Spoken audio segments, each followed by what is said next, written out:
Basihan sa libuan ka Panabawans, lakip na ang mga katawhan sa silingang dapit ang pinakainggrande o pinakalingaw nga kasaulugan nga Paskuhan sa Panabo 2024 nga maoy nakaagni sa katawhan nga mulantaw sa pinasahi nga pag-abli sa unang gabi sa pagpasiga ni ini.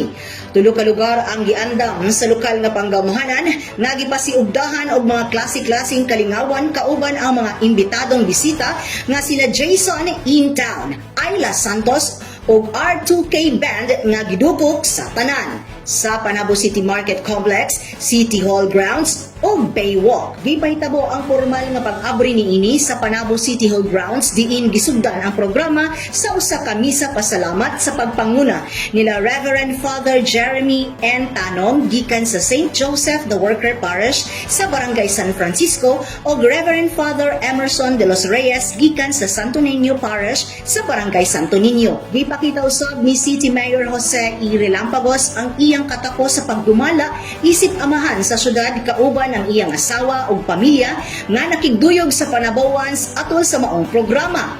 Iya usab gidawat ang mga awards of recognition nga nadawat sa LGU Panabo sulod sa iyang termino sa tuig 2024. Subay niini sabay nga gipasiga ang kalangitan sa syudad human sa pagsenyas ni Mayor Joe nga opisyal nang sugdan ang pasiga sa Panabo. Na-amaze ang katawhan sa gipahigayong simultaneous musical fireworks display.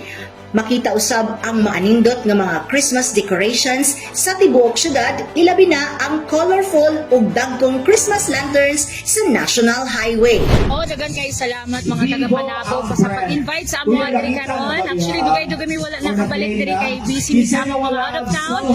It's so good to be back and salamat po kay murag nalingaw po sila sa among performance. Gawas niini ana ay libreng inflatable playground ang handog sa lokal nga panggamuhanan alang sa mga kabataan sa Freedom Gym, Barangay New Pandan. Garbo sa administrasyon ni Mayor Joe nga ibalik sa katawhan ang mabungahong na sinati sa syudad.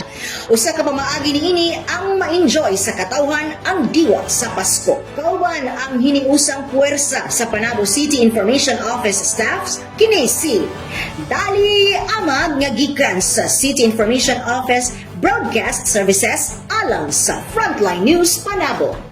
Importante, inform.